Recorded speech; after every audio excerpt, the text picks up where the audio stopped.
CMR jewellery మన కాకినాడలో అతిపెద్ద జ్యువెలరీ షోరూం మార్చి 30న గొప్ప ప్రారంభం. నాయకులు పార్టీలు మారుతుంటారు కానీ కార్యకర్తలు ఒక పార్టీని ఓన్ చేసుకున్నారంటే కడ వరకు ఆ పార్టీలోనే ఉంటారు. ఆ పార్టీ ద్వారా వాళ్ళు లబ్ధి పొందినా పొందకపోయినా వాళ్ళ అభిమాన పార్టీ అధికారంలో ఉన్నా లేకున్నా పార్టీ పట్ల విధేయులుగా ఉంటారు. అభిమానం చూపుతూనే ఉంటారు. కానీ చాలా మటుకు నాయకులు అధికారానికి దూరంగా ఉండలేకపోతున్నారు.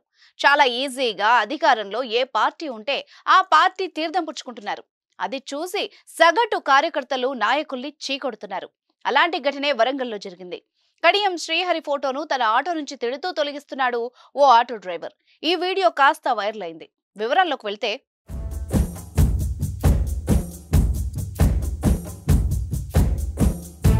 కడియం శ్రీహరి ఈ పేరు విన్న వాళ్ళకి ఎవరికైనా తెలుస్తుంది. సీనియర్ రాజకీయవేత్త అని, తెలంగాణలో కేబినెట్ మినిస్టర్ గా చేసిన వ్యక్తి, నిన్న మొన్నటి వరకు టీఆర్ఎస్ ఫ్రంట్ లైన్ లీడర్లలో ఒకరు. అలాంటి నాయకుడు టీఆర్ఎస్ ను వీడి అధికార కాంగ్రెస్ లో చేరుతున్నాడు అనగానే ఎవరికైనా అనిపిస్తుంది ఈ నాయకులకు అధికారం లేకపోతే నిద్ర పట్టదేమో అని. కానీ ఈ నాయకుల గెలుపు కోసం ఒక్క పైసా తీసుకోకుండా ఎండనక వాననక కష్టపడి పనిచేసిన కార్యకర్తలకు కడుపు మండిపోతోంది. ఇలాంటి వాళ్ల కోసమా నేను ఎంత కష్టపడ్డది అని ఓ ఆటో డ్రైవర్ తీడుతూ కడియం ఫోటోను తన ఆటో నుంచి తొలగిస్తున్న వీడియో ఇప్పుడు వైరల్ గా మారింది. ఈ వీడియోను మీరు చూసి ఓ కామెంట్ చేయండి.